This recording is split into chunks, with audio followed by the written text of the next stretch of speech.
21শে জানুয়ারি কলকাতাতে বিশাল সমাবেশের মধ্য দিয়ে আমরা গণ অভ্যুত্থান, গণ মিছিল, গণ প্রতিবাদ গড়ে তুলতে চাই। যতক্ষণ অবধি অভয়ের বিচার না হচ্ছে ততক্ষণ অবধি আমাদের এই আন্দোলন চলতেই থাকবে।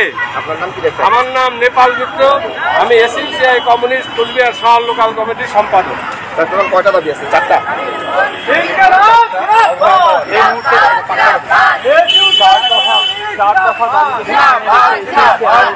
প্রতিবাদ এবং বিক্ষোভ মিছিল যেটা কিন্তু শুরু হয়েছে, আমরা